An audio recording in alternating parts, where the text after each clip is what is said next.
সচিবালয়ে কু হওয়ার চক্রান্ত হয়েছে, এমনকি রিক্সা চালকরা তারা এক ধরনের কু করার চক্রান্ত করেছে। এরা মূলত রিক্সা চালক না, এরা ছাত্রলীগ যুবলীগ রিক্সা চালকের ছদ্মবেশে এ ধরনের কু করার চক্রান্ত করেছে। এবং একই সাথে বিভিন্ন প্রতিষ্ঠানে দেখেন যে অস্থিরতা, কোথাও কিন্তু আমরা দেখছি না যে আপনার শান্তিপূর্ণ অবস্থা বিরাজ করছে, সর্বত্র অস্থিরতা। এই অস্থিরতার মূলে আসলে কি? এর মূলে শেখ হাসিনা যেহেতু ভারতে পালিয়ে গেছে এবং ভারত সরকার সবসময় শেখ হাসিনাকে একনিষ্ঠভাবে সমর্থন করেছে। তো এখন বাংলাদেশে যে অস্থিরতা, এর মূলে ভারত ছাড়া অন্য কোনো দেশ নাই। কারণ ভারত এমন একটি রাষ্ট্র যারা বাংলাদেশের কখনোই মঙ্গল চায়নি। স্বাধীনতার পর থেকে দেখেন যে বাংলাদেশের যতগুলো সমস্যা, এর মূলে আপনি যদি কাউকে খুঁজে পান সেটি হলো যে ভারতে যখন যে সরকার ক্ষমতায় এসেছে তাদের পলিসি হলো আওয়ামী লীগকে সাপোর্ট দেওয়া, অন্য কোনো দলকে না। সুতরাং সেই জায়গা থেকে এখন পাহাড়ে যে ধরনের ঘটনা ঘটছে এর মূলেও ভারত, যেটি আসলে উপদেষ্টারা বলছে যে আন্তর্জাতিক শক্তি এর পিছনে কাজ করছে। কিন্তু তারা দায়িত্বশীল জায়গায় থেকে তারা মূলত সঠিক কথা বা সত্য কথা বলতে পারছে না। কিন্তু আমরা যেহেতু রাজনীতি করি, আমাদেরকে সত্য কথা জনগণকে জানাতে হবে। এই যে পাহাড়ে অশান্তি, বাঙালি এবং পাহাড়িরা আমরা তো সবসময় শান্তিপূর্ণভাবে বসবাস করেছি, কিন্তু আমরা হঠাৎ করে দেখছি যে এই সময় এসে দুই পক্ষের মধ্যে ভুল বোঝাবুঝি, এমনকি সংঘর্ষ, হতাহতের ঘটনা ঘটছে। এই ঘটনাগুলোর পিছনে আন্তর্জাতিক শক্তি কাজ করছে এবং সেই শক্তি হলো ভারত। তিনি বলছেন যে আমি বাংলাদেশের খুব কাছাকাছি অবস্থান করছি, আমি চট করে যে কোনো সময় বাংলাদেশে ফিরে আসবো, তোমরা হতাশ হও না। তো এই বক্তব্যের পর থেকে বিভিন্ন জায়গায় বিভিন্ন ধরনের ঘটনা ঘটছে।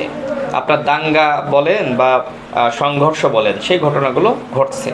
শেখ হাসিনার এই বক্তব্যের পরেই গোপালগঞ্জের আওয়ামী লীগ তারা দুইজন বিএনপি কর্মীকে পিটিয়ে হত্যা করেছে নির্মমভাবে। আজকেও আমরা দেখলাম যে সুনামগঞ্জে সেখানে আপনার ছাত্রলীগ যুবলীগ স্কুল ড্রেস পরে তারা কিন্তু মিছিল করেছে সাবেক পরিকল্পনা মন্ত্রী মান্নানের মুক্তির দাবিতে। তো এই হচ্ছে ঘটনা। সর্বত্র আমরা দেখছি যে ছাত্রলীগ, আওয়ামী লীগ বা যুবলীগ তারা বিভিন্ন ছদ্মবেশে ফিরে আসার চক্রান্ত করছে। এবং শেখ হাসিনা এটি প্রমাণিত হয়েছে। আমরা মনে করছি যে শেখ হাসিনা হয়তো ভারতে গিয়ে চুপচাপ আছে। ডক্টর ইউনূস সাহেব যেটি বলেছে যে শেখ হাসিনাকে ভারতে থাকতে হলে চুপ থাকতে হবে, কিন্তু আমরা দেখতে পাচ্ছি যে শেখ হাসিনা চুপ নাই।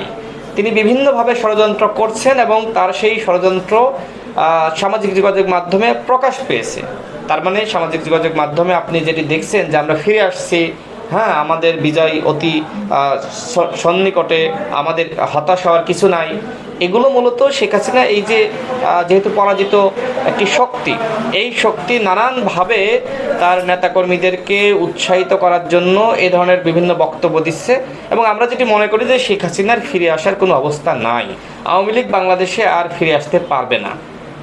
তাদের ৭৫-এ একবার পতন হয়েছে, ২৪-এ একবার পতন হয়েছে।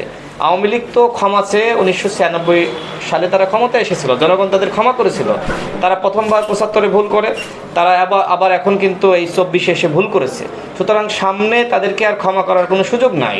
আওয়ামী লীগ যতই তারা বিভিন্ন চক্রান্ত সৃষ্টি করুক বা শেখ হাসিনা তার নেতাকর্মীদেরকে চাঙ্গা করার জন্য যে ধরনের বক্তব্যই দিক না কেন, আওয়ামী লীগের নেতাকর্মীরা আর ওইভাবে মাঠে নামবে না। হয়তো কেউ চেষ্টা করবে শেখ হাসিনাকে খুশি করার জন্য, কেউ মনে করতে পারে যে ৭৫ পরে তো আওয়ামী লীগ না হয়ে গিয়েছিল, সেই আওয়ামী লীগ আবার ফিরে এসেছে, এইবার হয়তো আমরা কিছুদিন শান্ত থাকবো, চুপচাপ থাকবো, এরপরে বছরখানিক পরে হয়তো আমরা আবার ফিরে আসতে পারবো। কিন্তু সেই সময়কার প্রেক্ষাপট আর এখনকার প্রেক্ষাপট ভিন্ন। এইবার শেখ হাসিনা পালিয়ে গিয়েছে, শেখ মুজিব তো বাংলাদেশ থেকে পালিয়ে যায়নি, শেখ হাসিনা পালিয়ে গিয়েছে।